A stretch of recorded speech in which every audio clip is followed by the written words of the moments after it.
Wait for it, and we're live. Hey, all you crazy sci-fi and fantasy fans. It's time for your daily dose of shenanigans over here at the Blasters and Blades podcast. Just a couple of nerdy veterans and one chaos coordinator geeking out over our science fiction passions and fantastical fantasies. A place where magic is king, the sky is the limit, and space is the place. We are the podcast that puts the fun in dysfunction. So without further ado, we're gonna let our guest, Mr. Michael LaVoice, introduce himself to our listeners and viewers at home. This is so weird being first. I'm looking for the rest of the panel. Where is everybody? They're having dinner. I guess something, whatever people do at night when they're not on a podcast. Hey, everybody, I'm Michael LaVoice. I am the author of a couple of different series now. I can say that. It's really cool. Galaxy's Most Wanted was put out a little while back and did pretty well. I had a lot of fun with that. And now I've got a few short stories floating around out there, some military sci-fi, and one fantasy short, and another one about to be released in a new anthology through William Allen Webb. Also the newest of the new series, book 1 of Gladius Leagues, Any Given Doomsday. So having a lot of fun as a working writer, which is a dream come true. So yeah, I'm glad to be here. Thanks for having me. All right. So the next part of the introduction, dear listeners, how we first met them. Nick and I met LaVoice. We were all sitting in a break together, but in our defense, the other guys started it. They just got mad when we won. You know? Yeah, that's usually what happens, just like hockey. Absolutely. A friend will bail you out. A real friend will be in the cell with you going, dude, that was awesome. Absolutely. Nick, did you ever spend any time in the brig when you were in the Army for real? No. I never got caught. I did once. Got in a bar fight. My first sergeant was less than pleased when he had to come get me. It's like, damn it, Reminds me of the recruitment question from Stripes. You guys ever been convicted of a felony? Convicted. No, never convicted. Never convicted. I did get tased climbing a fence outside of the Shamrock Bar in Stillicum, Washington, because of a bar fight. I went to drop my nephew off last week for his drill weekend. And I was just trading stories with his first sergeant. He just looked at me because, you know, they're checked in and I'm getting ready to leave. And he had a patch on from the 101st too. So I'm like, oh, where'd you get yours? And we started talking. And as part of the process, like I was telling him some of those stories. And he goes, dude, you're a relic of a bygone era. Nobody gets promoted after they get in trouble anymore. I'm like, so you basically telling me none of your sergeants have character anymore. And he started laughing. He goes, that's one way to put it. But it's not politically correct, you know, to have the knuckle nights. The guys you want in a you know, drag out knuckle punching, you know, whatever with the enemy are not the guys you want in garrison. I got a question though for you guys, because you guys are like real infantry and stuff, and I was just a mechanic. So I'm hearing a lot of stuff about NCOs now up at particularly at a certain base that we won't name, Home of the Screaming Chickens. Anyway, these guys their NCOs there are just like treating them basically like they're in basic. They're having smoke sessions and all this kind of. Is that normal?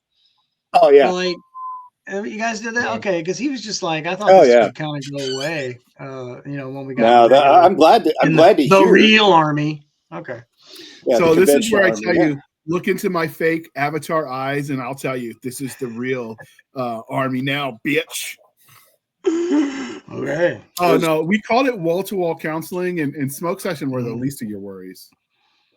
Yeah. Although there was this one private Kraut. I don't remember if that was his name or just a nickname because he was German. But he went to wall-to-wall counseling with the sergeant, and they must not have known like stuff that the rest of us knew about him because he kicked their ass. And they wanted to say something about it, but first I was like, no, you said jackets come off, and you know, don't start a fight you can't win. Well, if you're fighting fair, your tactics suck. When the blouses come off, rank's not a factor. Well, it's one of those things where, you know, the Army teaches you just enough to get your ass kicked in a bar fight. And this guy trained outside of Army standard for his fighting techniques. Like he did, I don't know if they had MMA back then, but, you know, the equivalent, like he's doing Brazilian jiu-jitsu and the other stuff. Oh yeah, one of my section chiefs was a Taekwondo adherent, and he'd been doing it for a while. But for some reason, I don't know if it was a Europe thing, but when he came over to Europe, when we were in Germany together, I don't know what happened. He ended up being a white belt again. I don't know how that happened because he'd been doing it for years up until then. So he was like his sensei's secret weapon in tournaments. He would send him into the sparring sessions, and he would just mop the floor with these first-year students.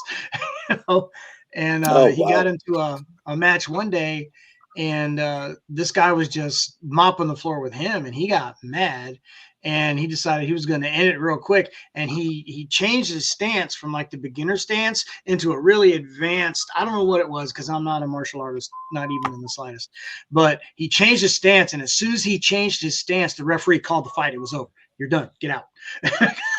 I don't know. It's just really weird. If they have different, like, if they're doing one school of martial arts, because there's various like forms, like karate is a generic catch-all, but like they've got various forms. I only know enough to be dangerous to myself. And so it's possible if he moved from like one school style to a different style that they didn't recognize the belt. It could have been that the place that he got belted wasn't certified. That's some of another these possibility. Yeah. One of the friends of the show, Walt Robillard, had told me, because I was looking at getting into that for the kids. And he said some of these belts in a box, I think is what he called it. Some of these studios, it's more about like showmanship and less about functional whatever. So you could have like belts who could get beat up by. I know I got my kids into Taekwondo when they were really younger, and they invited me to join them for classes for a little while, and it was Songham, so it was Korean Taekwondo, and it was pretty functional stuff. It really wasn't a whole lot of show. I did judo growing up, but I did do 3 free sessions with Chuck Norris karate. So I'm basically a badass, because Chuck Norris by proxy. My little brother is a black belt in Taekwondo, and me being the bigger brother, he wanted to show off. It's like, come on, Nick, let's spar. And I will tell you that the Modern Army Combatives program will beat a black belt in Taekwondo quickly. All right. So that was because he thought there was points and rules, and I clocked him and then put him in an arm bar, and that fight ended quick. So I learned that lesson at boot camp myself, and I've written about this in my newsletter, so I'll give you the condensed version. Long story short, we were turning in our rifles coming from the bayonet range, and it was the rubber ducky training. We hadn't got the real knife to go on a real rifle yet. It was just the rubber ducky, and he was going around hitting people with the pugil stick because that was coming up. And one of the guys, he hit him, and the guy dropped. And I'm like, you give me you give me warning and I won't go down so easy, because, I was cocky and I had something to prove. And this was so early enough that they hadn't beat the crap out of me yet. And he goes, okay. And he gives me an actual M16 with an actual sharp bayonet on it. And he goes, Handley, you stick me with this here pig sticker before I knock you to the ground, and I'll let everybody call home. So I get set just like they tell you to, in the right position, hand on the rifle just right. And I'm waiting, I guess, for like the voice of God to ring the bell and say, go. And then the next thing I know, I'm looking up at the light in the in the armory. And he goes, lesson 1, no one tells you when you can start a fight. Yeah, that was my experience with the pugil stick was about that. I already had the big BCGs on, so I had no peripheral vision. And then they put a football helmet on you, and then put me up against a guy who's twice my size. And and in this, we did have a drill sergeant say, go. Well, so puts the knife hand between us and go. But as soon as he said go, I was on the ground, and that happened 3 times, and I was out. Well, we ended up going the next day when we're doing pugil sticks, and I'm still pissed that he knocked me on my ass, right? Because I wrestled in high school, like I have pride, right? Like as you do, not supposed to happen. So he asked, like, they make the open call, who wants to challenge the drill sergeant? And I'm like, ooh, me, pick me, coach. And then he's looking over at the first sergeant, because they're not allowed to actually do that. It was an empty threat. No one's supposed to say yes. Like nobody ever wants any of that smoke, right? And Sergeant Major was walking by, and he goes, he volunteered. He looked at me and he says, no one's forcing you to volunteer. I'm like, no, I got this. So you do the back-to-back, which is how we did it. I know every cycle, every drill sergeant has their own policy. We start back-to-back. You do 10 paces, you turn, and you go. So we started back-to-back, and I remembered rule 1, no one says when to go. So I ran 10 paces, ran back. As he's turning around, I clocked him in the face and gave him a bloody nose. And I'm like running around like I just won like the belt. I got my hands in the air, and he taps me on the shoulder. And I turn around, and he proceeds to hit me in the stomach. And so I bend over, and then he helped me stand up by hitting me in the head. And then the next thing I know, it's all over, and I'm looking up at his silhouette, like of his drill sergeant hat. And he goes, lesson 2, it ain't over till he's dead. And not just dead, good and dead. Everyone else, because I drew blood, got to call home, but my privileges were revoked because I didn't come to consciousness soon enough. Oh, being lazy, I'm told. Because you're lazy. Yeah. Right. So I was like popular for a Doc Handley, a day's pay for napping on the job.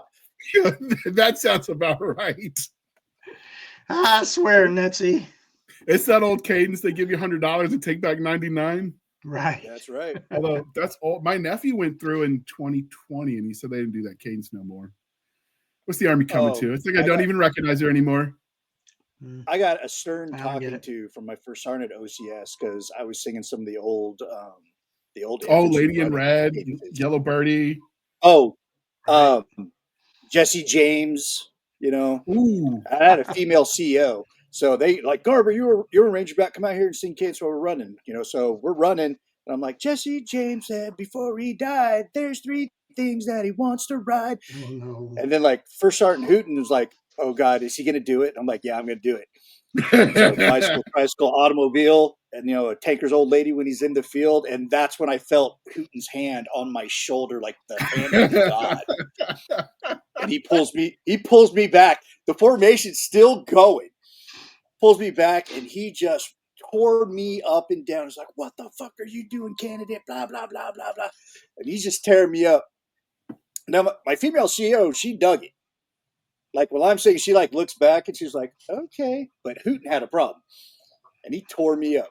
And then I was at least a quarter mile away back from the formation. And he's like, you better get your ass up there, Garber. I'm like, oh, I don't run fast. I'm like, I'm built for short distances, like a dwarf. Very dangerous over short distances. I did find the perfect way to motivate me to run even faster. So plot twist, like I weighed too much to get into boot camp. They let me in because I was the drill sergeant's project. They could have rightly sent me back to the Fat Battalion and not let me start. But I had a return window set because I was one of the college kids that was going off. And so they're like, oh, well, you passed your entry PT test. We're just going to pretend we didn't see that you're a lard ass. And so like I was the road guard the entire time, which Oh, me too. Yeah. Me too, brother. I was right there. I was the road guard. If you don't know, for those listening that don't know, that means you're in the front or the back of the formation. And when you're coming to an intersection, you got to run if you're the front to the front of the intersection and stand post to stop traffic until about halfway. And then the guy at the back has sprinted up to relieve you. And it's basically sprinting everywhere you go. I lost just so much. Basically adding wind sprints to a run. To a rush march, yeah. And I lost. Well, I gained 3 inches at boot camp too. Like I grew 3 inches taller, so I went from 5'6" to 5'9". Between that and the weight loss, my mom didn't recognize me at graduation. She literally just looked for white dudes with glasses in the right platoon. Like that is how she narrowed it down. Yeah, they broke us down like in running groups, and because I was a little heavier, like I barely made tape to get in, and that was like 24% body fat. Because once high school was done, I wasn't playing any sports that summer.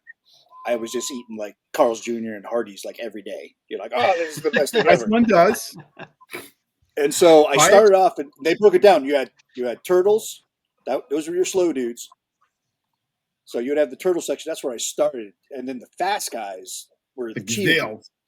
Okay. The cheetahs. I don't remember what the medium runners, like the normal runners were. But like I started off in turtle, and they road guarded my ass so hard that I ended up in the cheetahs. Now I was the slowest member of the cheetahs, but I was still there. You were still there. That's right. I was still there. Nice. So I actually failed my last PT test at Fort Benning by 3 seconds on the run, and you get one retest. Otherwise, they recycle you, and the graduation your family has driven out for, you stay on road guard. one last time, and then you go to the fat battalion, and you got a set time to pass, or they recycle you back. And so my drill sergeant ran that last PT test with me with an actual M16, and every time I slowed down, I got a kidney punch from the buttstock of that M16, and I shaved 30 seconds off my run. Nice. Yeah. I mean, it's just not getting hit in the kidneys was motivation enough, apparently. So it worked for the Egyptian military. When I was touring through Cairo, we went by an Egyptian military base, and they're in a formation run. One dude fell out, and they have a guy called the cane sergeant. He carries a cane, and when you fall back, he comes behind you and starts beating you with that cane till you catch up. See, I'm picturing what are they going to motivate? What are they going to do if they get? So there's a famous little YouTube video floating around where they're tasing people for the MP classes, and they're supposed to hurt and they're supposed to laugh. And this person of indiscriminate gender, because we don't want to call her out, she starts moaning when they tase her, and I'm just waiting for this guy running to start hitting one of these grunts, and you get that reaction, and I'm just like, I don't know what to do now. Harder, Daddy. I couldn't even get words out when I got tased. When I went through taser training, it was like all I got was like, really didn't do that.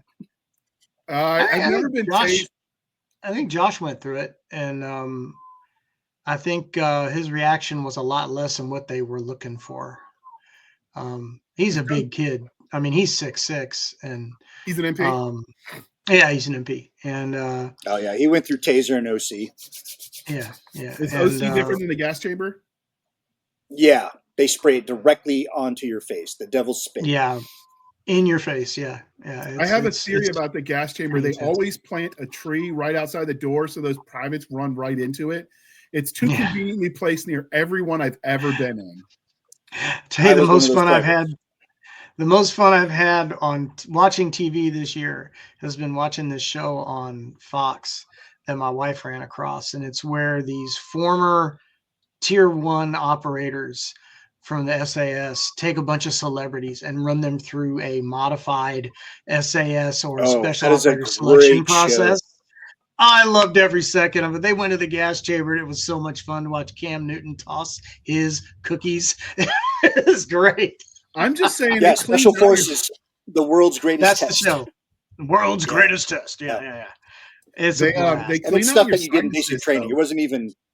I suffer from seasonal allergies, and this was Georgia in the summer, so I was dying. Oh, you poor bastard! And, I wanted to go to sick call one morning, and the drill sergeant's like, "No, we got gas chamber tomorrow," and I didn't know what that meant. I went through the gas chamber. I tell you, my allergies didn't bother me the rest of the time I was there. It was just all gone. It was all gone. Got it all out of your system in one day. Absolutely.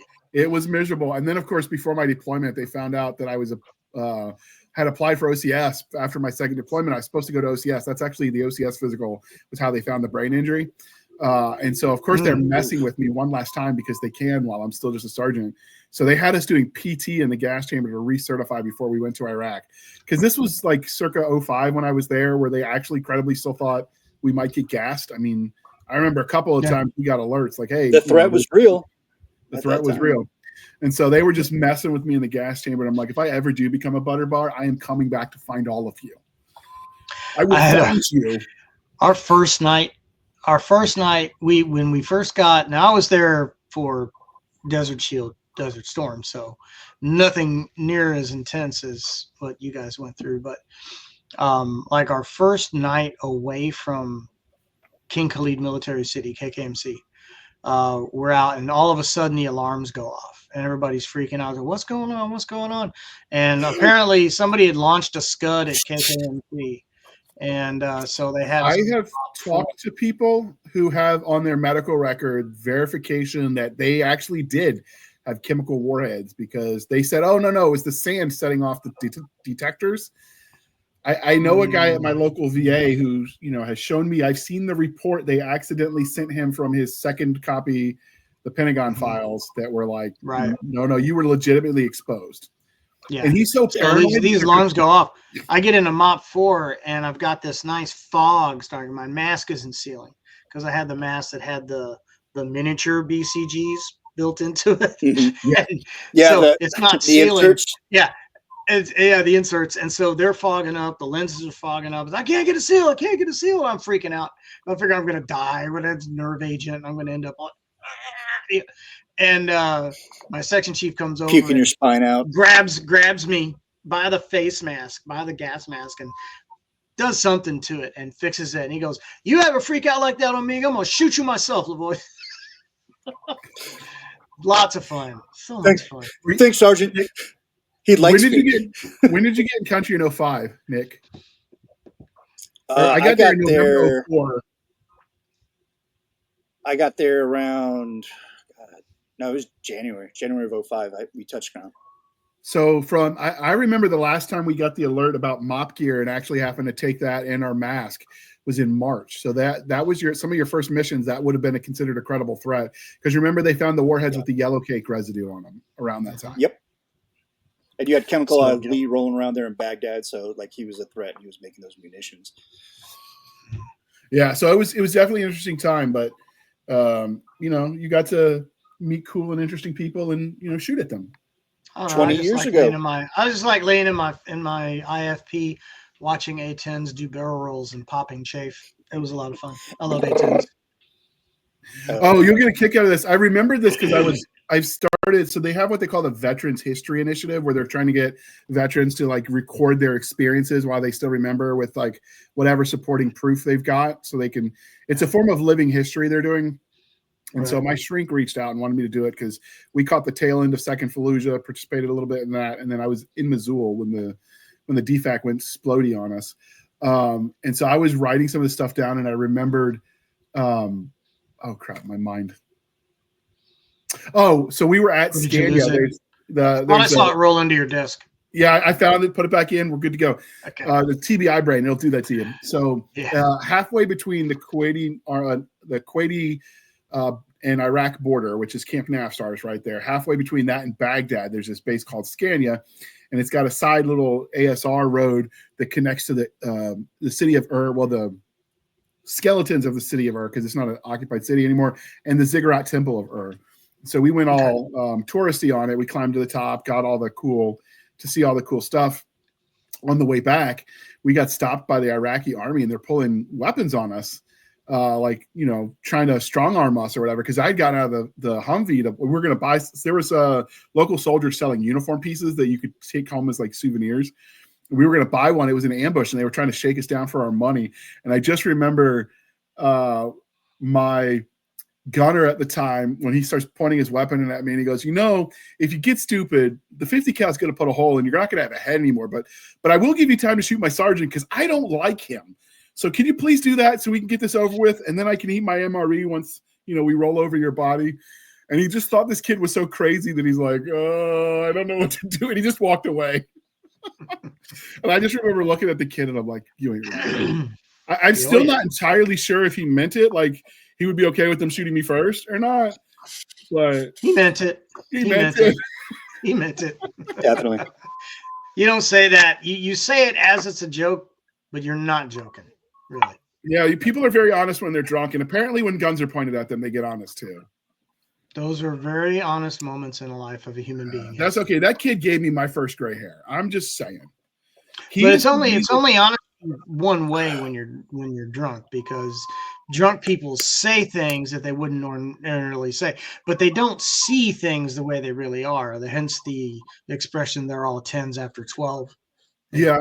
So they have when we were running our gun trucks, if a IED goes off, you don't want anything in the truck that's going to become extra shrapnel, right, to make the wounds worse. So we routinely just littered all over the place, threw our empties everywhere. And so he had this glass bottle that I think it was like Frappuccino. I don't know. It was a glass bottle of something that he was drinking. So he thought it'd be fun to throw it out of the turret and watch the relative physics. It kind of hangs in place almost for a second, and then it flies backward. It's not really what's happening. It's just perception. He didn't check. And the vehicle behind us, because we were still in Kuwait, was being driven by the commanding general of the Kuwaiti National Army. And of course, we didn't stop because I didn't know he had hit anybody. I was kind of in the TCC, running the comms. And next thing I know, we get back from this mission, and my first sergeant takes me to, first my platoon sergeant. Long story short, I met every sergeant major along the way till I met the sergeant major of the 3rd Army. And I got to explain why this young specialist, who's now a PFC, was trying to start an international incident. And I'm like, do you want me to give you a BS answer, or do you want me just to take my licks like a good boy? Because I need to know some direction here. I love it. And I really told her that. That's I'm awesome. like, am I supposed to give you like a real reason? Or are you just supposed to like, nobody preps you for this. No. And of course, every sergeant major along the way is glaring at you. So it's just like pucker factor is just there. But that's their resting face anyway. Yeah. Sergeant majors. It comes with the stripes. You get the stripes, and all of a sudden you're. Have you seen We Were Get Soldiers? off my grass. Sergeant Major Daly, I think was his name. After that incident, when I rewatched We Were Soldiers, that scene made a whole lot more sense. When the young sergeant's like, "Good morning, Sergeant Major." Who said it's a good goddamn morning? Are you the weatherman? Like, I get that now. That makes a lot more sense. It's the army version of Gandalf's speech. Yes. So, all right. We have been jabbering about army stuff, which will come into play later with your story. But we did forget the religion question. So, are you ready for this? Yes, let's do it. Let's do it. All right. Space Above and Beyond. Space Mutiny, the movie that came out in 1988, or Soldier, the 1998 classic with Kurt Russell. Well, I know I've seen the Kurt Russell one at some point. Maybe it was back in the day on cable, but I don't remember a lot about it. But I do remember Space Above and Beyond, so I'll go with Space Above and Beyond. Was Space Above and Beyond the one with Arlie Emery as a drill sergeant? He was in it. Yeah, he was in it. I don't remember if he was a drill sergeant or not. It's been a while. I'm gonna have to go back and rewatch that. He was one of the tanks. The guys with the nipple neck dudes. Right. All right, so he was in the movie, and it doesn't say what his role was, but he was in a lot of stuff. I didn't realize he was so just. Does a lot of it just say uncredited or what?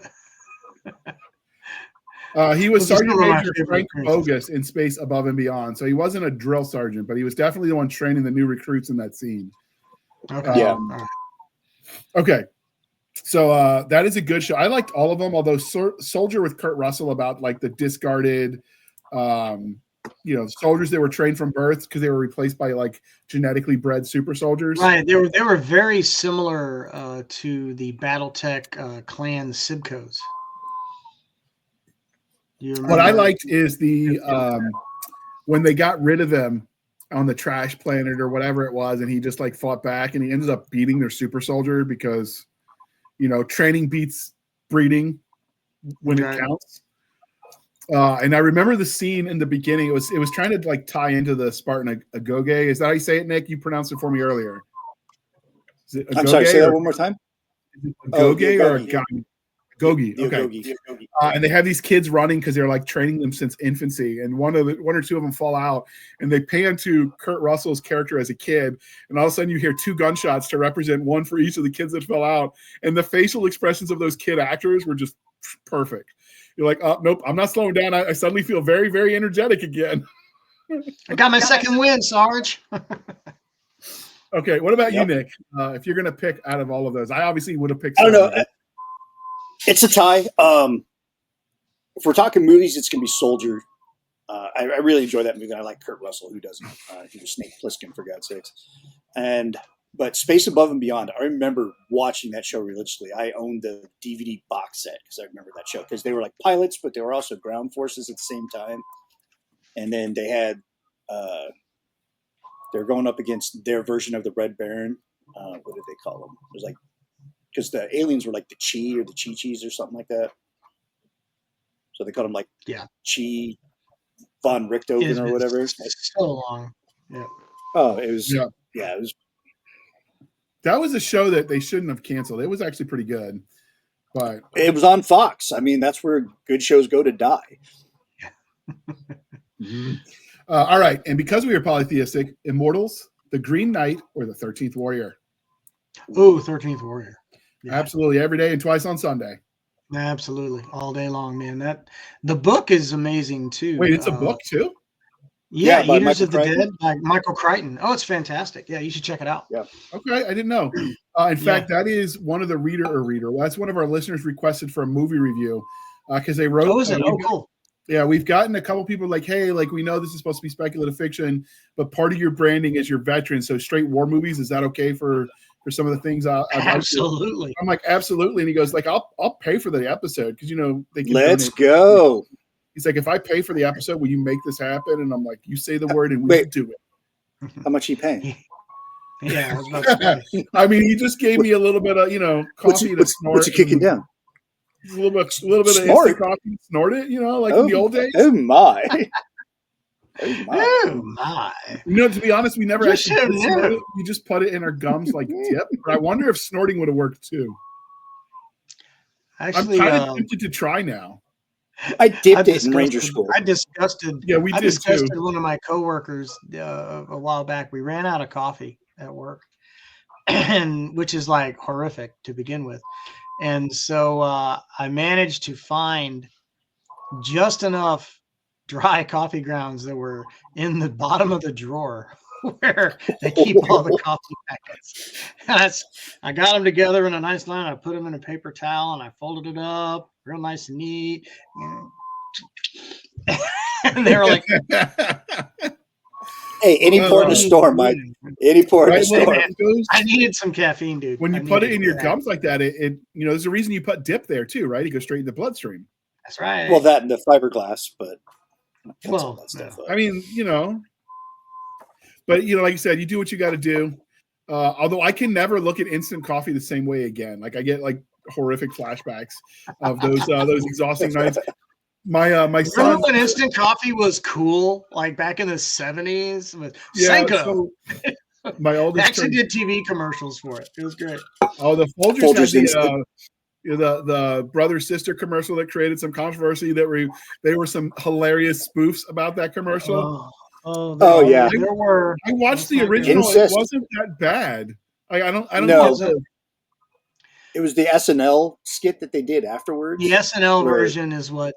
Yeah, it's hilarious. Yeah, the SNL one is hilarious, but the original, which I've watched, was like, dude, get your mind out of the gutter. That's just like wholesome family nonsense. Yeah. Well, you got to be of a certain mindset to even wander off in that direction. And and SNL. So what are you gonna do? Yeah. But yeah, I can't do it. So one of my kids asked me like, what was the scariest moment in Iraq, and they're expecting some like war story, and I'm like, I was driving down. Out of coffee. I was riding I was a vehicle commander, TC, and I woke up because they had pushed us so hard. We were just exhausted all the time, and I realized my gunner and my driver were asleep too as we're driving down the highway. Scariest moment. We had a guy. His name was Rudy. Rudigan, I think was his last name. So we called him Rudy. So was he a Notre Dame fan? I don't know, but he fell asleep hauling a pallet of Hawk missiles. Ooh. And I don't know how much you know about the Hawk missile, but it leaves the launcher at Mach 2. So it breaks the sound barrier on the ground. And it's got, if the aircraft it's aimed at, it follows a radar beam to the aircraft. So if that aircraft veers out of the path of the missile, it detonates. And it's got a 2-kilometer kill radius. Oh my God. Big boom. So he's got a pallet with 3 of them on it behind his truck. He's hauling them on a trailer, and he falls asleep on an MSR on the way to Kuwait. And he rolls up on the side of this MSR, and the pallet flips. Ooh. And I'm in the truck behind him. So me and my section chief and another guy, Sergeant Ginger, we all had to change our shorts immediately. Because we were just grateful that 2 grid squares missiles hadn't blown up, dear grid square. Yeah. And so after that moment of complete terror and then changing into dry clothing, we all worked our way around it. And then the EOD guys had to come out the next day and detonate the missiles. And they took all day to get set up to do it. It was nighttime by the time they got to it. And it was like a fireworks show, man. It was like over the horizon. And you know how, like in the desert there, you could see forever over the horizon. Oh, yeah. I was like, ooh. But that was my big sphincter clinch moment in the desert. Ooh. We got a little No. too foggy with things because the EOD was always overworked, so there was always a wait, and while you're waiting, you're a target. So there were a couple times where we're just like, I mean, I think we're back far enough. Light it up with the 50 cal, and we just light the IDs off to set it off ourselves, which in hindsight, probably not the smartest thing we ever did. You think? Probably not. So Probably not. I look at some of these stories and I'm like, I get why we send I don't know where that whistling is, but I hear it too, Michael. But I get why we send the 20-year-olds and not the 40-year-olds, because I don't know that I would engage in the war that same way if I was going now versus 10. No, 20-year-olds are just smart enough to maybe not shoot themselves, but dumb enough to still do everything you tell them. So yeah, that's how that works. Pretty much. All right, and since we've asked you all of the pertinent questions, we do have a very important one. What is your favorite place to read? It's a good question. I get interrupted a lot. So, and I know this is probably going against the grain of most men in the world who take smartphones into bathrooms. But I find that if I can manage to lock myself in the bathroom for 30 minutes, I can get 2 chapters read on whatever it is I'm trying to read right then. Because I mean, you guys, Nick, you do art and you write, and JR, you write. You know that when you're working on a project, your TBR list just grows and grows and grows until it's, you know, the book list that ate Cincinnati. And mine is well over 400 books now, and so I'm trying to whittle that down. And so I find that the best place to do that is probably just locking myself in the bathroom and whipping out the Kindle app. Okay, I can get a chapter. All right, when you said whipping out, I thought you were going somewhere else. Hey. Okay, poor choice of words. Okay. So phrasing for me, and then I'll ask Nick next, but I listen to, so I only have so much screen time I can do with my TBI before I've got migraine so bad I can't do more. So I use that screen time for my own writing. So I listen to audiobooks. I read with my ears. I used to do that. That was my primary source. It gets expensive if you're not careful. Well, yeah, but the problem now is that my car died. I don't have a car. And so I ride into my day job every day. I'm very fortunate and blessed to be working with my daughter at the same place. And so she picks me up on her way in, and I just make sure that my shifts match hers. So I have a way there and a way back every day. But what that did was effectively destroyed my audiobook time, because she listens to really loud music in her car because she's my daughter. And I dig her music as much as I dig mine. So I just kind of stopped listening to audiobooks a whole lot. What kind of music? We run the gamut, dude. We would do everything from hardcore metal to Celtic to punk to My Chemical Romance to, it's just everything. I got her listening to Asia. Have you introduced her to Sabaton yet? Oh yeah, she was already into it when I showed it to her. Yeah, She was good. Hey Dad, have you heard this? And I was like, oh yeah, Sabaton. I didn't know you were into them. This is awesome. But then she introduced me to bands like Dionysus and Ghost, and it was good stuff, man. So yeah, me and my kids are always swapping. Can't go wrong with the classics like Dropkick Murphy either. Oh no way, absolutely, yeah. And my left coast punk bands, Suicidal Tendencies, MXPX, the boys from Bremerton, Bad Religion, Bad Brains, one of the earlier proto-punk bands. So yeah, we run the whole gamut. So I do my listening either when I'm driving places, although I don't drive as much anymore. I just don't have a need to. And the other part of that is not all of the like military history kind of stuff. Not everything I listen to is appropriate for your kiddos, right? So like I have to weigh that. Like, is this book something I want him repeating in class? Okay, no. Maybe I better wait for that scene, whatever. But I also listen when I'm walking. So there have been times where I gained an extra 1,000 or 2,000 steps because it got to a good part and I had to know what happened next. But that is my motivation on my walks to like keep going. Kept walking. That's an idea. That's when I let myself listen. I may do that. I'm listening to a book right now that Athon put out. that's narrated by Garrett Michael Brown, one of my favorite narrators. He's a good guy. He did our Santa anthology back when he was coming up. And he's too big for us now. Yeah, he's a neat guy though. It's a story about a guy who's like he's some kind of cyber. He's like got cyber organic parts, but he lives in a space habitat. He's kind of a habrat, but he has a cybernetic tail, so he really is kind of a habrat.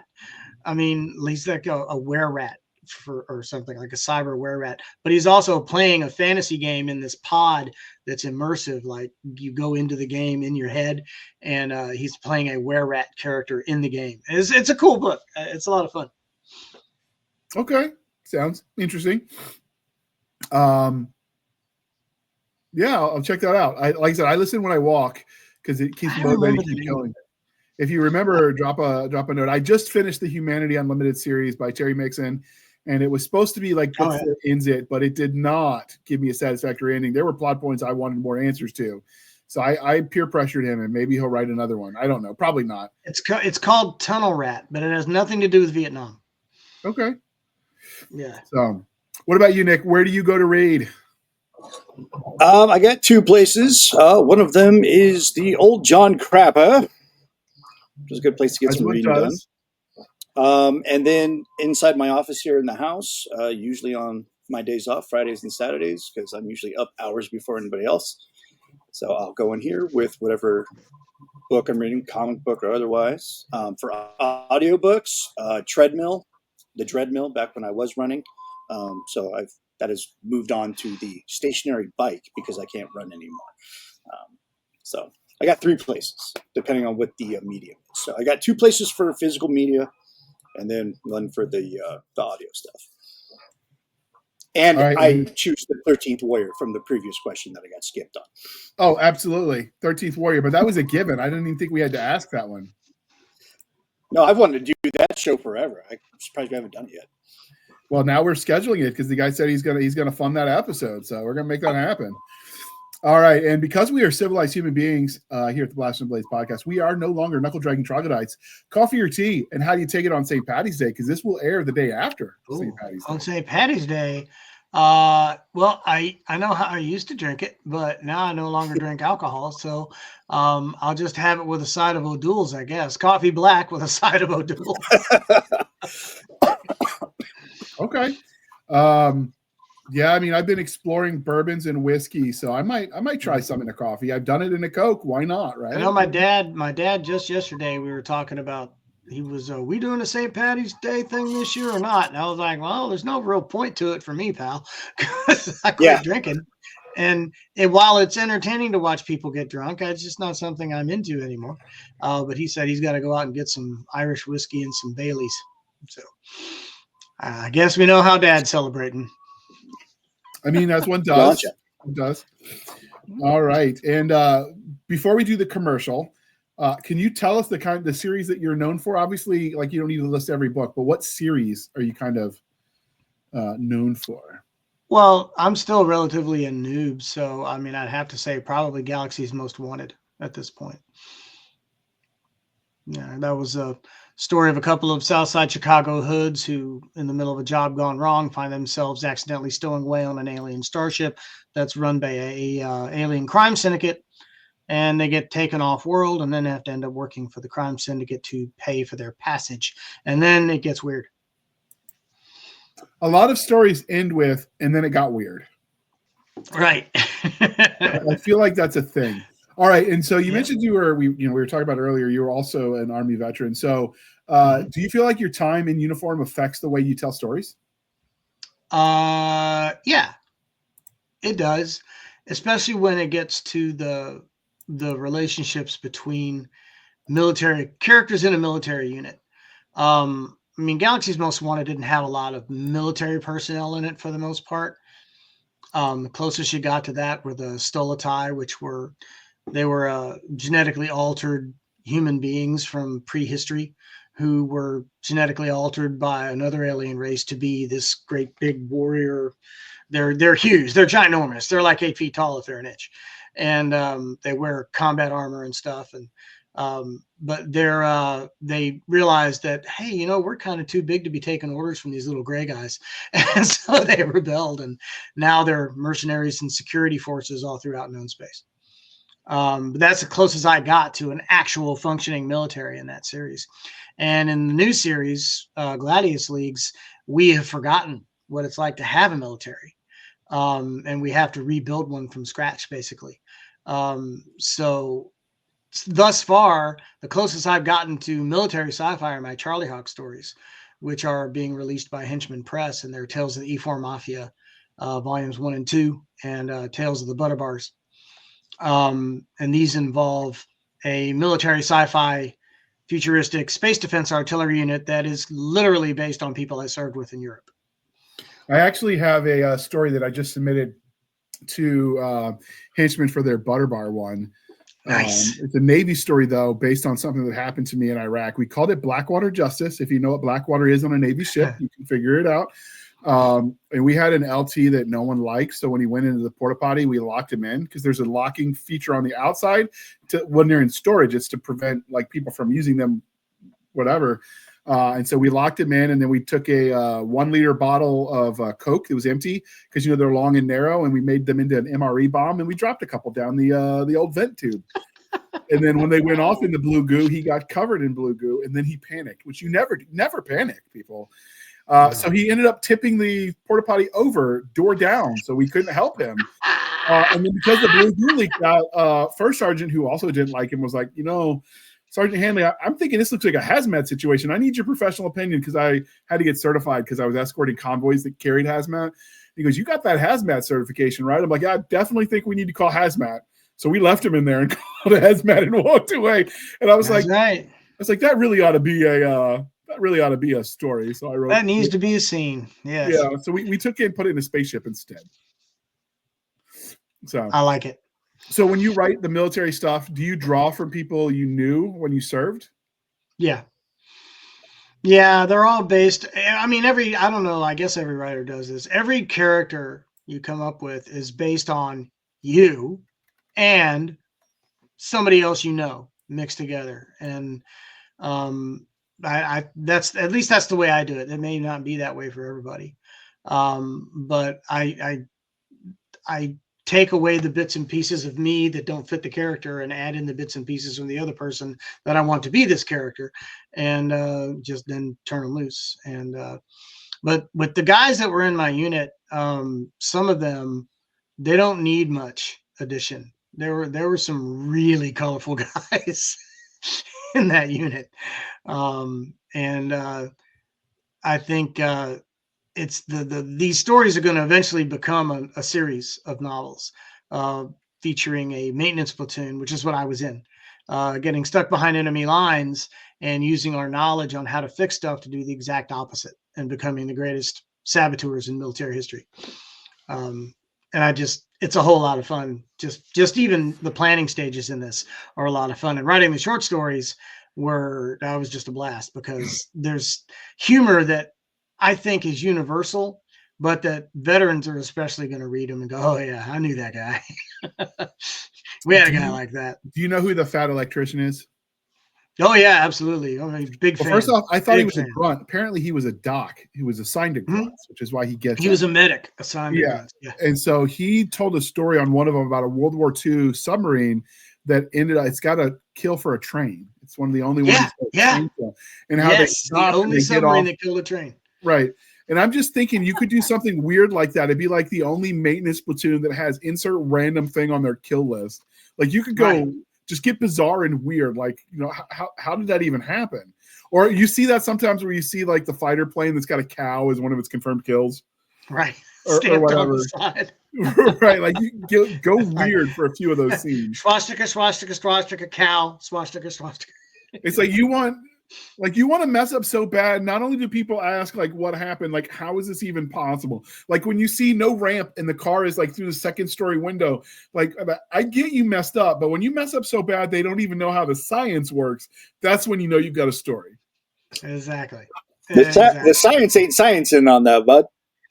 I've seen some pictures where it's like a car is literally half into a second story window, and I'm just like, I'm trying to picture the scenario that made that happen.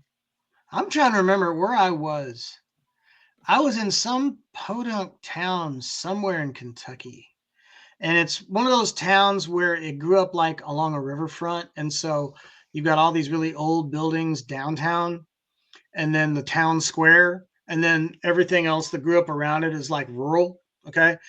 But there's a building in this town that's literally got the butt end of a 57 Chevy or some kind of finned vehicle sticking out of the top floor. And we're talking as a 3-story building. And it's just sticking out, and they just left it there. They bricked up around it and left it there. And for the life of me, I couldn't find anybody that could tell me how it got there. You would think there would be a plaque or something, on this day in 1967, Peter drove an explanation for historical records, Something. It's gotta be. But no, just the ass end of a car sticking out of a building. I don't understand it, but there it is. This is where you got the Nathan Fillion face, where he's like grabbing his chin and he's like, no, right. These are the scenes that make those faces. All right. Exactly. So you've talked about how like your military service affects the way you tell stories. Does it affect the way you engage with them as a reader, as a watcher, as a listener? Yeah, it's I'm not as bad as some other veterans I know. But no, in the present company, I haven't watched movies with you guys, so I don't know how you react when you see something stupid and obviously incorrect on the screen. Nick probably I usually roll my eyes and yell. Yeah. Okay. Yeah. I think my biggest pet peeve is not really with books. Although I gotta say, I'm in the middle. I grew up reading Don Pendleton's Mac Bolan books and the Dan Track books and the Black Berets, all those old men's adventure series, the Guardians, all those. And they were gun porn. They would go into long and loving paragraphs of detail about the Beretta 92 FS or whatever gun there. And then there was this other series of books where the guy gave his guns names like Big Thunder. And so I was like, okay, that's a little too far on that side. And the multiple paragraphs of, gun descriptions are a little too far on the other side. But I kind of dug it when people like John Ringo would describe in incredible detail a single round going and doing its business and how it took somebody out and caused a secondary explosion, which then triggered something else. And I love stuff like that. And even though it may not be realistic, but the one thing that I can't stand is when I'm watching a TV show and police officers and or criminals and or soldiers seem to have this bizarre need to rack around into the chamber every time they get to a new door. And I'm like, you didn't already have one in the chamber? How stupid is that? You're going into combat, and every time you get to a new door, you're like, I'm like, why do we do this? Why do we let people in Hollywood do this? They have advisors on these films. These advisors are getting paid. Earn your money. No, I've talked to some people that have been military advisors. It's that they pay you, you show up, you offer your advice, they promptly ignore you, and you're like, well, screw it, the check cashed. I guess. Yeah. Happened to me on Contagion. Did it? Yeah, when they were doing the San Francisco scenes towards the end of the movie, the active duty retired colonel military advisor that they had there. And I was part of the California National Guard at the time, so I was the project manager for making sure that happened, and we had soldiers for them for set dressing or whatever. They're like, yeah, I want them to have their gas masks on. I'm like, I don't think that's a good look, man. He's like, what do you mean? I was like, you want them standing there as like these ominous, faceless creatures. The vaccine's already out. So like protocol would state that first responders and military personnel would have those vaccines already. They wouldn't be wearing their masks. And I said that in front of the director. to the military advisor, and he's like, "Well, I disagree." And he's like, "No, wait up, hold up. All right, go ahead, Lieutenant, about that, because I want realism." So here I am having a face-to-face conversation with Soderbergh, and I'm like, "Yeah, that's not how that would play out." And he's like, "All right, have them take their masks off. Let's give them a little screen time. No words, though. I'm not giving them a sad card." No dialogue. No words. Nice. Okay. Well, we went a little bit long telling lies and war stories and fish stories, and you know how that goes. Hopefully the listeners dig it, but we're going to pause for a moment while we shamelessly shill for the man. Shameless. Shill it. Humanity's last hope is a combat sports champion. In the wake of humanity's great expansion across the stars, war was a thing of the past, and its armies and navies were disbanded. Disputes were settled by the ancient practice of trial by combat in the Gladius Leagues, where elite athletes, clad in advanced powered armor, fought in front of millions. Their motto was, "We fight so others don't have to." Nick Warhorse Landry, Star Field Commander of the Foundry Warhawks, was content to live by that code until everything changed. His home planet fell under a terrifying alien invasion while he was light years away. But when the invasion reaches his current system, humanity has a defense.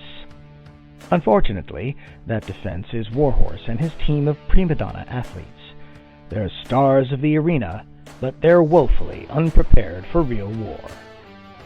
With the guidance of the last surviving general from the expansion wars, these sports heroes are thrust into a battle for survival, and they'll have to learn fast, or humanity faces total extinction. Will Warhorse and his crew rise to the occasion or fall in the final battle for humanity's future? If you love high-octane military sci-fi, packed with powered armor, explosive action, and a touch of NFL swagger mixed with WWE bravado, Any Given Doomsday is an action-packed adventure you won't want to miss. Available now from Chris Kennedy Publishing at Amazon.com. All right. Thank you for spending some of your precious time with us and listening to that commercial. I bet you thought I was going to go for the ending already.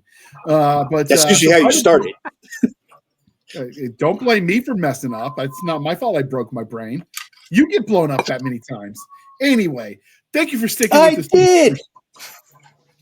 Yeah, well, you did get a T-shirt. I get the T-shirt. Wounded Warrior. What's left of it? At Walter Reed, they really did give us that T-shirt that said "Wounded Warrior, some assembly required," which looks a lot more badass when someone's actually missing a limb and they've got like the prosthetic. That sounds a little bit cooler than the head injury they can't see because my hair grew back. All my injuries are in the brain. And then I'm just picturing that movie. Mom said not to interrupt me when I'm vacuuming. Oh, a scary movie. It also reminds me of the guy that got struck by lightning like 88 times. The Great Outdoors. Oh yeah, right. That guy got struck by lightning. Like in the head. 88 times. Have you seen that movie Down Periscope? The guy that's constantly touching the wires. Oh yeah. Anyway, we're talking about Michael.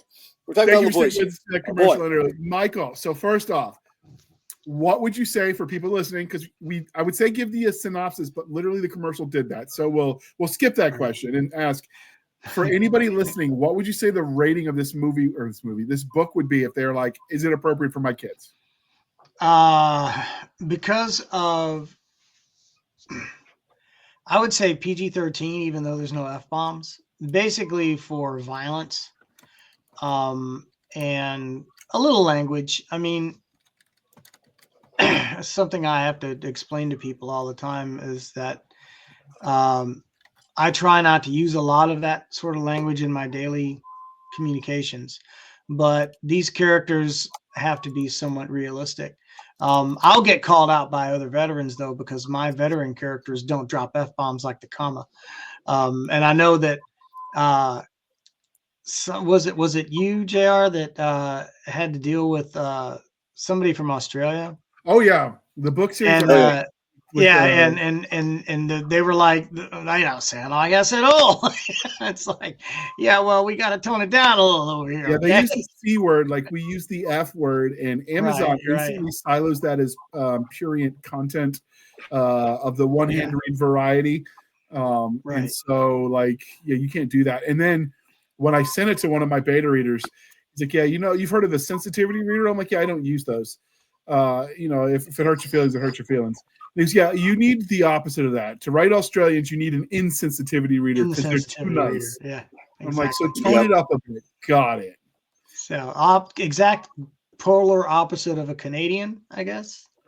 Yeah. Well, a lot of the Geneva war crimes to a Canadian. Hold on. The rumor is that they are nice, but a lot of the war crimes that Geneva wrote about later as suggestions not to do again. I'm just saying it was the Canadians in the world wars that were doing some of that stuff. Have you seen that video meme though about Canadian road rage? They're at a traffic light, and of course it's snowing, and so the guy behind the car at the light jumps out, runs up, and he looks furious, and he wipes all the snow off the back of the guy's windshield and jumps back in his truck. So, sorry, we clear that all for you, eh?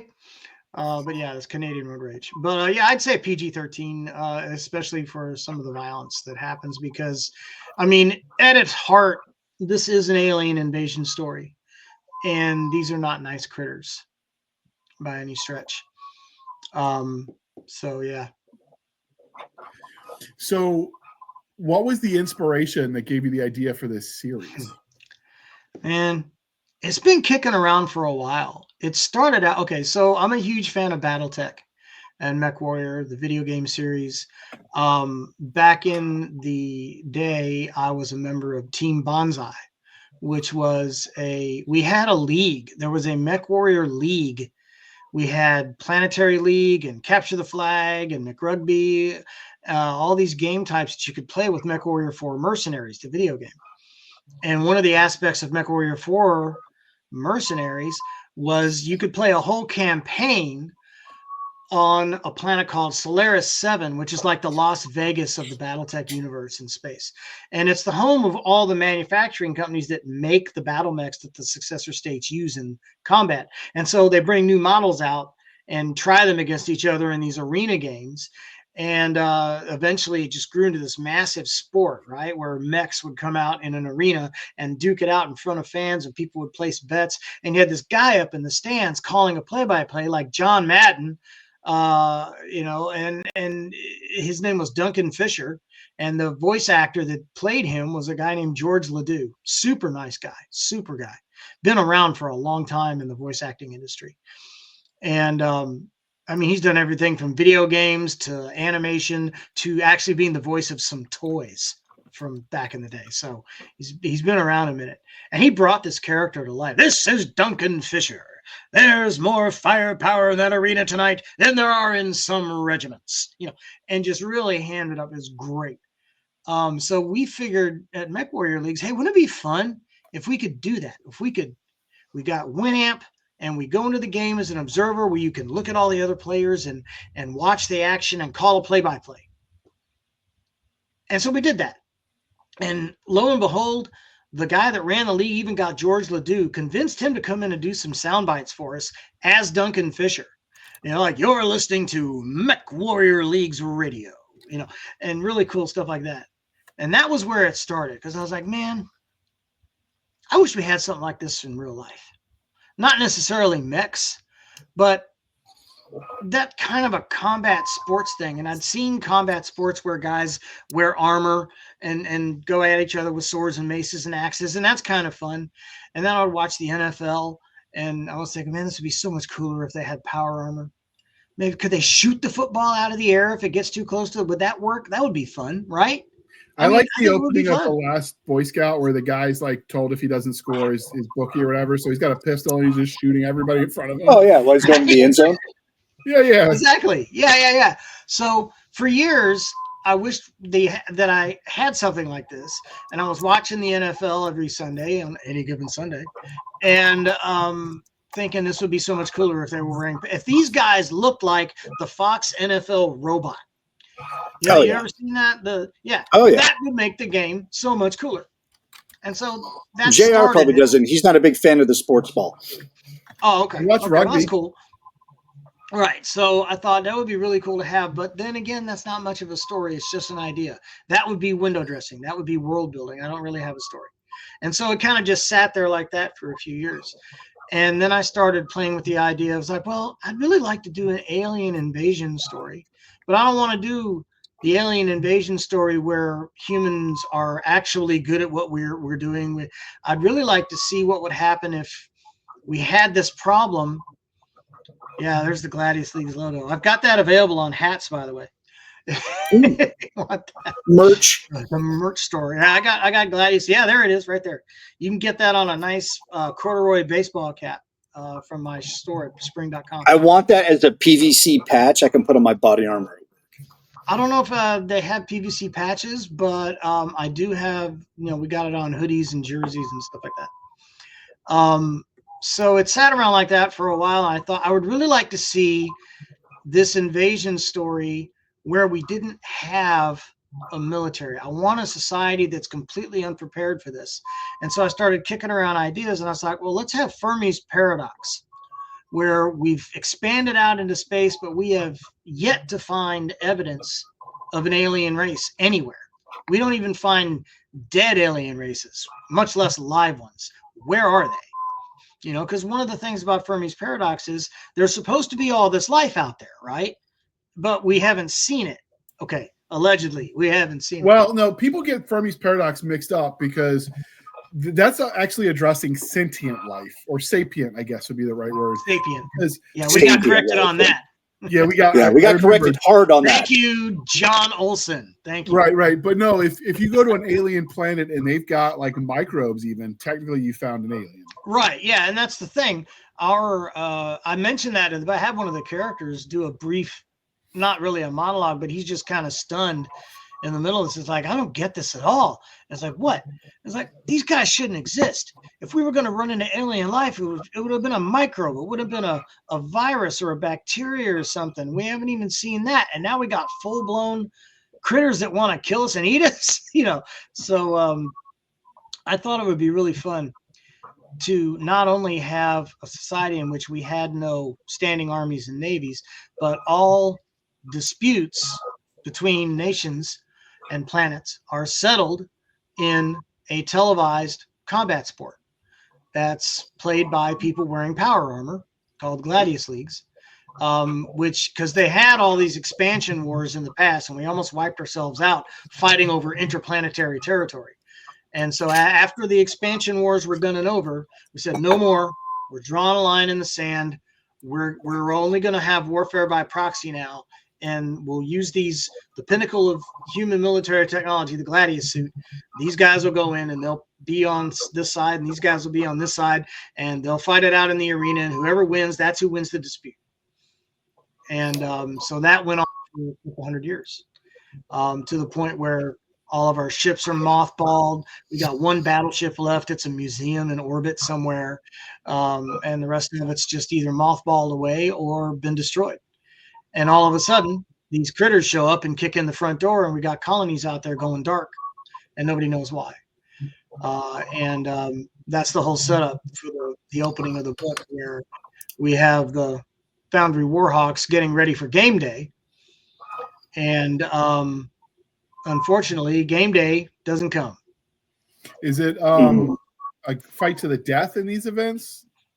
No, it's at this point, I set up very clearly that at this point, a lot of the weapon systems they use are nerfed. And yes, I found a way to use nerfed in the future. It's an old ancient video game description when you reduce the power of a weapon system, because they're spending a lot of money on these athletes, and it's just like the NFL, it's just like the NBA, just like any big league sport. They spend a lot of money on these athletes, and they don't want them getting killed. Every once in a while it happens, but it's a rarity. So I said, let's make these guys like part NFL, but it's also like got that WWE flair where you do an interview on the camera and you and this guy are at each other's throats and you're about to have a fight right in front of the announcer who's trying to do the interview. And then you go backstage and you're shaking each other's hands. And it's like, oh, that was great what you did out there. That was fun. There was a movie once that featured Dudley Moore. He married 2 different women at the same time. One of them, her father was a wrestler. And he actually went behind the scenes at a wrestling event. And all these guys are just hanging out, talking philosophy and joking with each other and stuff. And then they go outside into the ring and they just pound each other into the dirt. And that's a real thing, man. I used to work at Union Planters Bank with a guy who was on the local wrestling station. The WMC Channel 5 had a wrestling program for years and years and years. And this guy was one of the heels, one of the bad guys. And we were talking one day. And I was like, hey, man, let me come on the show. I'll be your manager. I could be your manager that like distracts the ref while you sneak out the brass knuckles or whatever. And he's like, yeah, you could do that. You still got to take a chair to the head once in a while. I was like, yeah, never mind. That's all right. I'm not doing that.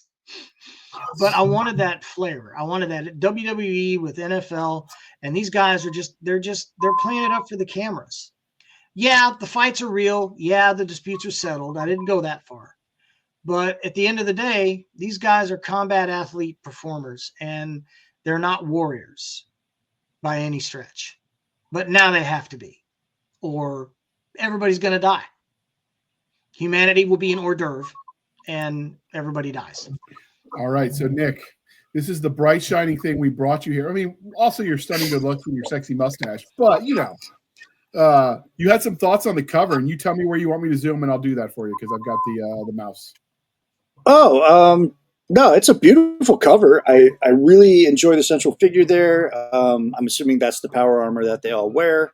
Yeah. Do they customize it? Yeah, some of them do. Some of them do. Some of them remove the armor is supposed to be inspired by Greek mythology, which is why you went with that headpiece there. Some of the guys don't use those. One of the guys, one of the major characters in the book, a guy called Badger, actually has like a smooth covering with a big monster face painted on it. Okay. So yeah, and you can put customization on the armor, but you still have to have your team colors. This guy right here, he is in the blue and gold of the Warhawks. That's actually number 21 is actually the number of the main character. That's his jersey number. Oh, and he's rocking a patch too. Yeah, and he's got the league patch there, and they did a release on the cover of book 2. I wish I had thought to send it to you. But you'll if we could, I may still be able to send it to you, but I don't know. The patch, the league patch in book 2 has been replaced with their unit crest for the Warhawks, because after this first disastrous encounter with these aliens, they go back to Earth to regroup and get additional troops and funding and go back to retake this planet. And they reinstitute an official Space Marine based military with the help of the coach of the Warhawks, who's the last surviving general from the expansion wars. He believed in the process of getting rid of warfare so much, he joined the Gladius Leagues as a coach, and he's been doing that ever since. But he's the only one that really knows, and he gets them, shows them how they got to train. I turned Murphy from Murphy's Law into kind of a mythical Sun Tzu type character. Lots of military axioms and expressions that are not from Murphy are now attributed to Murphy, kind of like the old theory that Sun Tzu is like more than one guy. So I've heard that. A lot of people quote Murphy all throughout the series. It kind of becomes a running gag. Even one of the technicians quotes a Murphy's Law. The part mounted with 4 bolts would be located directly behind a part mounted with 8. And he's like, what? Oh, yeah, it's Murphy's Laws of technicians. And he goes, you guys got a Murphy too? Yeah. That's funny. So everyone's got a Murphy. Everybody's got a Murphy. Murphy was an optimist, don't you know? Yeah. All right, so it's a great cover. Yeah, I dig it. Here, well, I'll show you back to the dear listener. We'll go back to the full art. Like, that's the kind of thing you on your wall or your wallpaper. That's a print. Yeah, I really want that on my wall so bad. So, what can you tell us about the main character in this one? Obviously, he's number 21. Number 21, Nick. He cosplays as a Greek god. Yeah, he's a working class guy. His dad's a cop. His mom's a school teacher, and he grew up on Foundry, which is an industrial type planet. It's got a lot of manufacturing capability. He grew up. His dad wanted him to be a cop. He didn't really want to be a cop. He doesn't see himself as a sheepdog type. And that's a real big thing with his dad, the sheepdog mentality. And he didn't really see himself as an educator either. But every kid's dream is to grow up and be in the leagues, but only certain people can actually accept, their bodies can physically accept the wetware they have to install in you to operate a Gladius suit.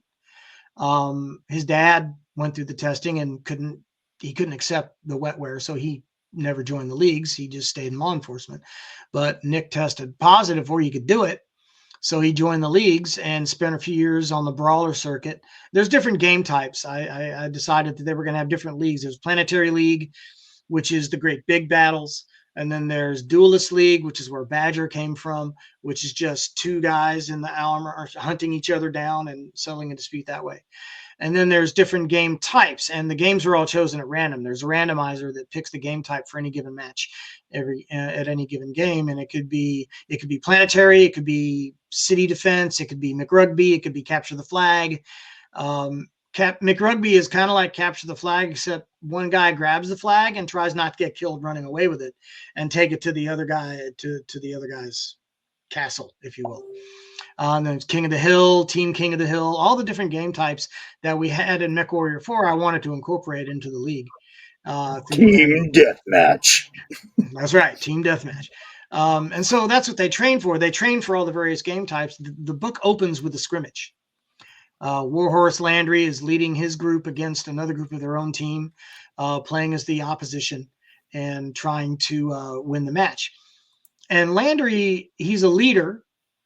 He's a fighter, but he's not a warrior. He hasn't seen that kind of destruction. And, he knows how to play it for the camera. In fact, when he does interviews, he changes his accent. He becomes more rough and tumble, a little more street slangy than when he's just talking with his teammates in the huddle or in the locker room or whatever. He puts on this persona. And that was important to me, that these guys would put these personas on for the camera. I wanted that to be an aspect of it. That's kind of another of the wrestling aspects of it. And then, it may or may not necessarily reflect who they are as a person, but it's the character that they're playing for the fans. And then, of course, behind the scenes, they're themselves. But Nick he likes being in the league. He's a leader.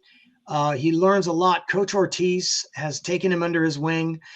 Coach Ortiz is the last surviving general from the expansion wars. He thinks of him as kind of a son. He calls him Mijo, because Ortiz think Ricardo Montalban, Wrath of Khan age Ricardo Montalban as General Ortiz. That's who I had in my head when I wrote him. And Landry is kind of like, I don't know. I don't want to name a specific wrestler, but I guess if I had to go with anybody, it would be the guy that played Peacemaker. I've just totally blanked on the dude's name. That's awful. John Cena. That's it. John Cena. How could I forget? So that's kind of who Nick is a little bit based on. He just wants what's best for the team. He wants to win because he feels they got cheated out of the big game, the Battle Bowl. Yes, it's the Battle Bowl. They got knocked out in the playoffs and the last season, and so they're fighting back hard.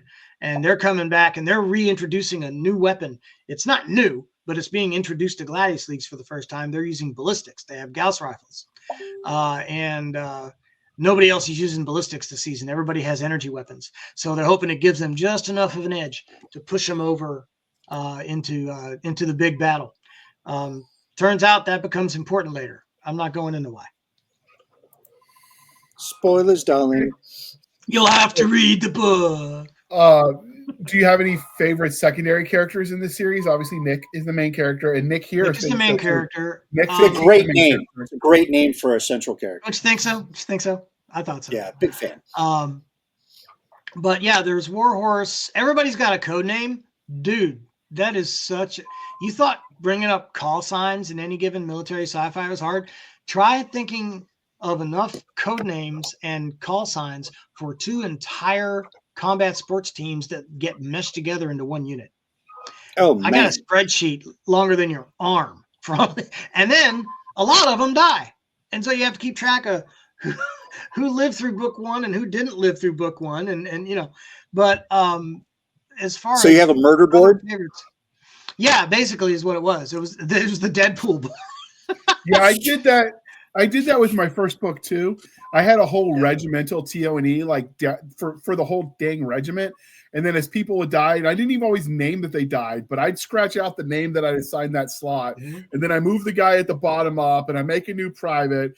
And so these guys had whole careers that never made the page. And I realized I had color coding. I could have written a whole novel in the time I wasted doing this. So I need to do that again. Writing a battle sequence for book 2, I would code them. If they were wounded, they were yellow. If they were still active, they were green. And if they died, they were red.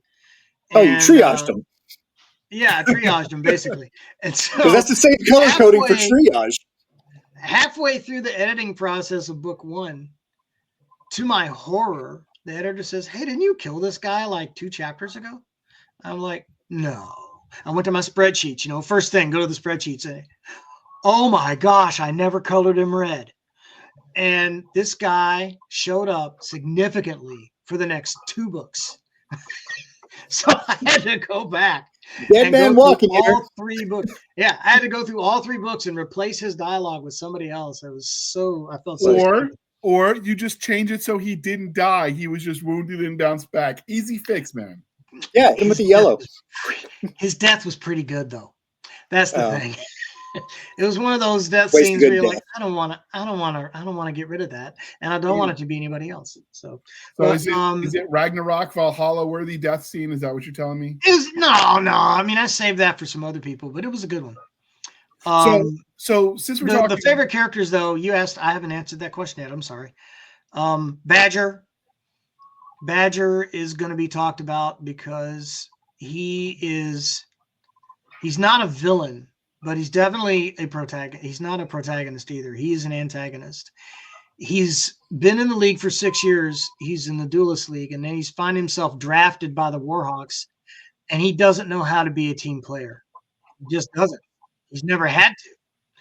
And he thinks he should be in charge, and everybody keeps calling him a rookie when he's been in the league for 6 years, and he's not a rookie, but everybody keeps calling him that. So he's got an attitude to start with. And he and Warhorse will lock horns more than once over the course of the story. So you mentioned books 2 and 3. So I think it's worth noting because some people have been burned by series that never got finished.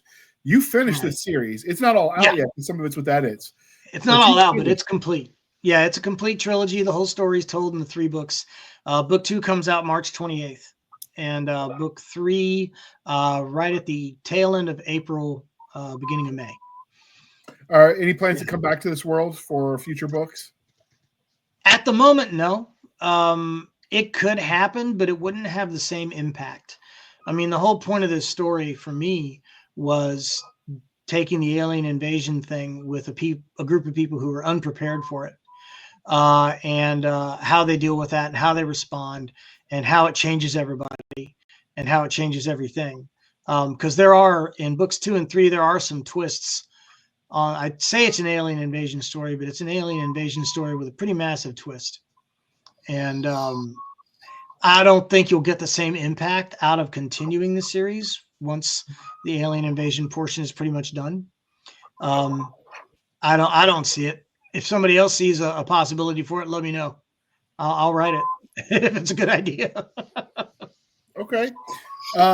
Given this is one of the ones our fans ask us to keep bringing back, and I don't always remember, but so given what you did to this universe, to the Gladius League players, named and unnamed, dead and I would say undead, but we don't know if they're zombies, dead or alive. If they knew that you were that Michael LaVoice, the man that made their lives hell, and you went into a dark alley with them, how do you see that coming out? You got a chance in hell, or I don't see me coming out.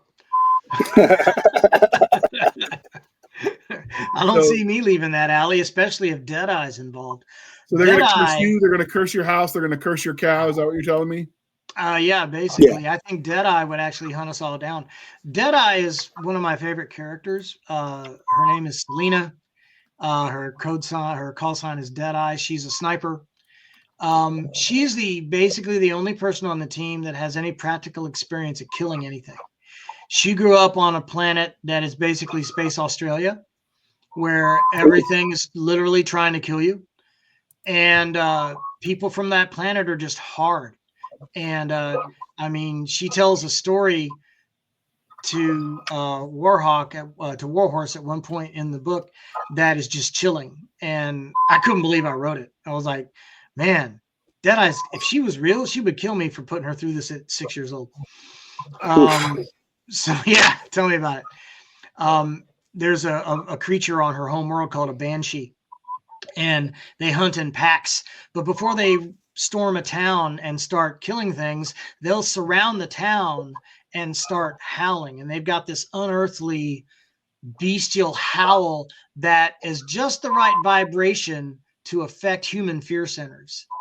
And so their howl literally terrifies you. You have no choice. Unless you're deaf, and then you go and just shoot them in the face. Exactly. But so, and she got caught outside during an attack from these things and spent the night shooting them and watching her favorite dogs get killed by them. And the next morning, her family comes outside, because you don't go outside during a banshee attack. I don't care who's left outside. You don't go, because you're not coming back. And her dad comes outside and finds her standing there over all these corpses with one shell left in her gun. You know? Oof. So, yeah, Deadeye's hardcore, and she would not let me leave that alley. Only if she did, it would only be so she could shoot me from distance. You could run, but you'll just die tired. That's right. Sniper motto. She's a sniper. So in the picture, you have them with swords. What kind of weapons do they start with, and then what do they end with? For the gamut of what we can expect. All of the Gladius suits, the base model comes equipped with blasters that are built into the forearms. So these are plasma bolts that are contained in a magnetic field. They're relatively short distance. You have the sniper version, which puts a stronger magnetic field around it. Obviously, you can shoot farther. The Warhawks for this season have replaced one of those blasters with a Gauss rifle, basically a magnetically propelled nickel alloy round. Oh wow! That will hurt. So those are the base models. You can add heavy Gauss guns on the shoulders with a special rig that rapid fire much larger, say 50 cal round size Gauss rifle rounds, bigger ones. And then there's another feature that you could take those off. You could mount missile launchers. So a lot of the guys have missiles, little short range missile launchers that hold up to like 4 or 5 rounds. And everybody in the league has a melee weapon, because sometimes you just want to hit a dude with a mace. And so they carry a variety. Some people have Gladius swords, like the suits are named after, which are the Roman short sword. A lot of people go for battle axes and maces. Nick Landry, the main character, actually has a bar mace, and I don't know if you know what that is, but it's 3 pieces of alloyed steel that are welded together, and it's just a long bar. Nick is probably looking for one right now. Yeah, Museum Replicas has a really nice one that I want. Found it, $200. Yeah. And but that's what he carries. His opposite number on the Warlords, the team from the planet they're playing that week, has a ginormous sword like you see on the cover. That's got a monomolecular edge. It's pretty cool. So yeah, it does get down and dirty sometimes. And the rest of them have a variety of maces, battle axes, swords, stuff like that.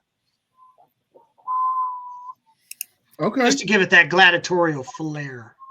So who's got the hook and the nets? Anybody pulling some of that? I didn't actually use those. It would have been a good idea considering some of the critters they were facing. But at the same time, these critters are adaptable. When they first run into these things, they're as you see on the cover with the pincers and the mandibles and the teeth. And the next time they encounter them, these things have techno-organic blasters built into their arms. They're making themselves more like the Gladius suits, and they're harder to kill. And so that was one of the things I wanted. I wanted these things to be adaptable, to continually adapt and get better at what they do, make it harder for the good guys to actually take them out. Okay. Was there anything we didn't ask you? Because I feel like, we went a little long on the intro, but we're about 35 minutes into the book, and we obviously don't want spoilers. But is there anything that we didn't ask that you think they need to know before they start this trilogy? I think I would caution anyone who's approaching this story thinking it's typical military sci-fi that it is not, because nobody in this book starts out as an expert except for General Ortiz. And he's a little too old to do the fighting himself. So he's trying to mentor and pass his knowledge down to Nick, who filters it down to his people, who filters it down to their people. And so you're basically rebuilding a military. And there are going to be things in it that veterans are going to look at and go, well, that's not how we do that. No, it's not how you do that, but it's how they do it, because they're reinventing this on the fly in the middle of an alien invasion, and they don't have time to go back and read all the field manuals. Okay? Yeah, that's one of the things that I got in one of the reviews. I had, everyone uses the American-centric stuff, so I modified the British who's off for my Space Marines in a story, and someone savaged me in the comments about it. But this was back when Amazon used to let you reply. So I'm he's like, nice. Marines don't say who's on. I'm like, yeah, but Space Marines do. And I get that energy from you, and I appreciate it. That's right. That's right. No, I've had some pretty good reviews on this so far. It's people really seem to enjoy the sports combat, the organized sports combat angle.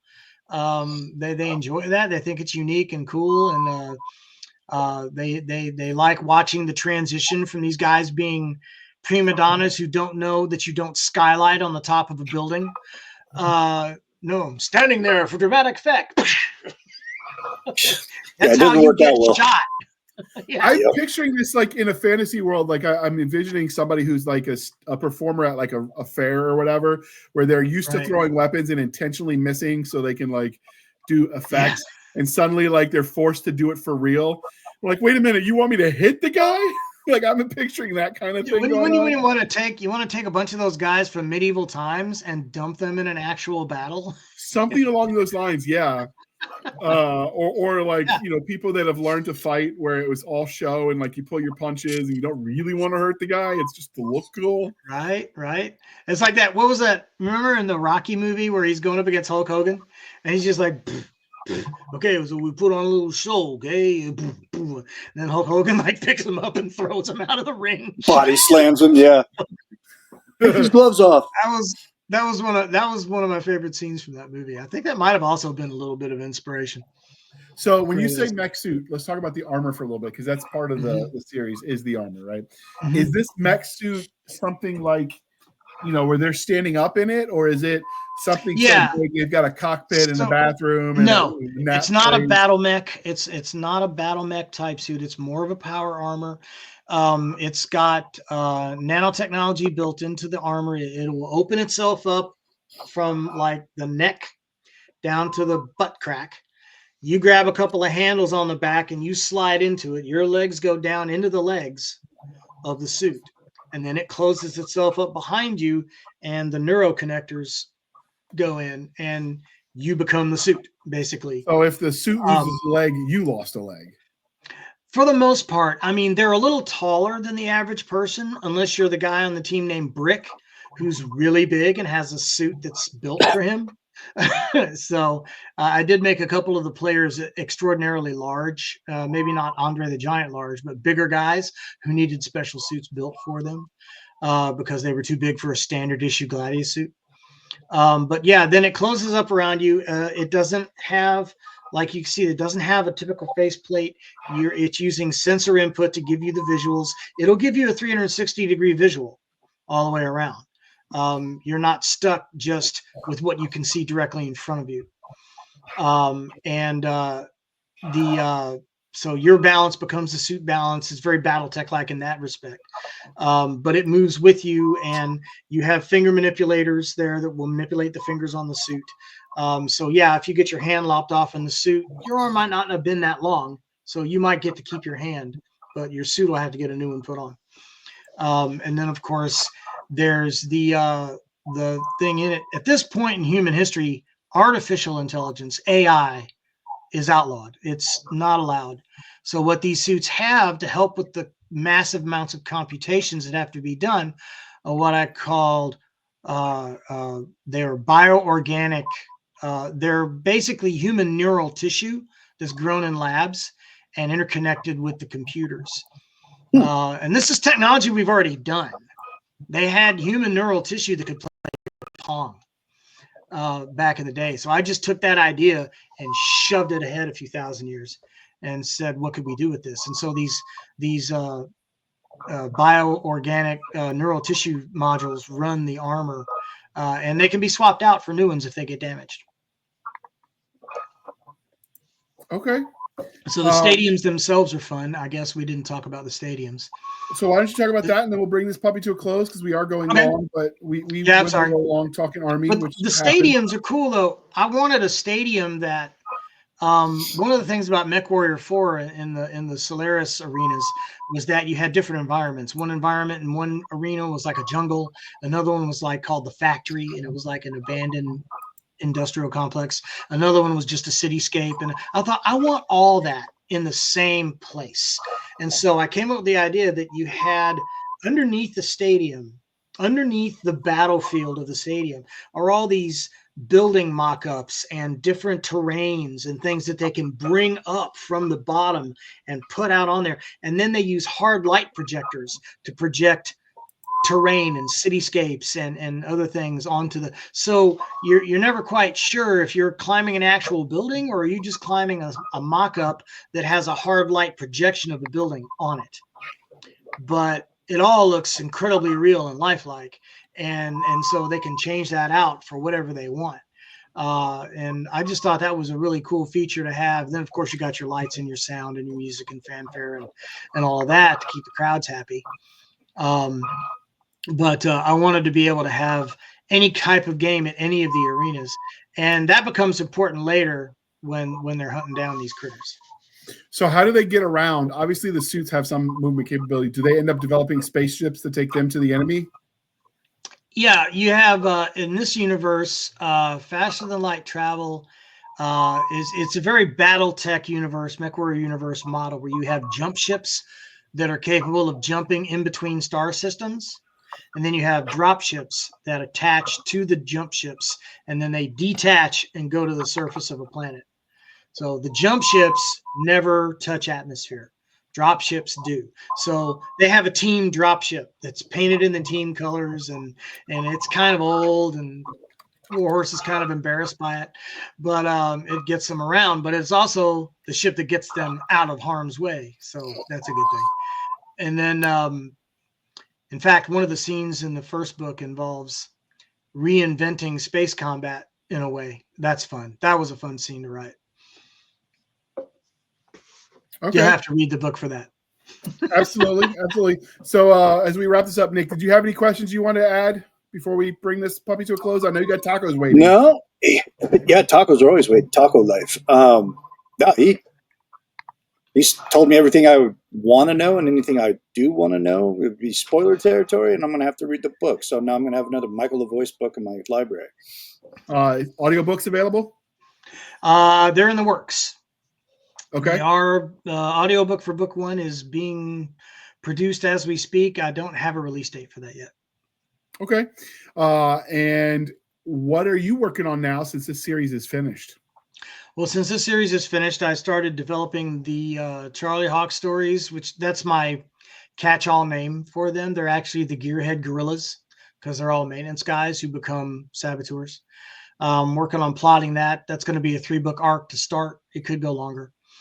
And while I'm not working on that, I am working with New Zealand's own Peter Stanley on a series that we're tentatively calling SARCOM, stands for Search and Rescue Command, which is basically about space Coast Guard guys, space coasties, who get caught up in the middle of a shooting war between humanity and our first contact with an alien species. Nice. Yeah, that sounds kind of cool. And New Zealand's owned is learning time zones because he no longer calls me at weird times because we had a chat on the phone today about 4 or 5 in the afternoon. It was wonderful. Yeah, he's a nice guy. I don't know what time it was there, but here it was 4 or 5.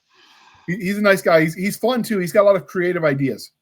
He does. He's got a massive brain with a whole bunch of, I mean, this guy builds worlds like nobody's business. I'm just happy to be playing around in one that he came up with. And he comes up with, like, for someone who, you know, he has some physical limitations, so he never served. I don't think he's even fired, like, on the civilian side weapons because New Zealand laws are a little bit different.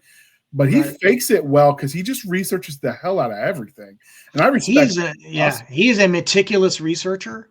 When he comes to me with questions that I hadn't even considered, I was like, gosh, I don't know, man. He's asking me everything from, like, what does it smell like? How does it feel on your tongue when you fire a rifle?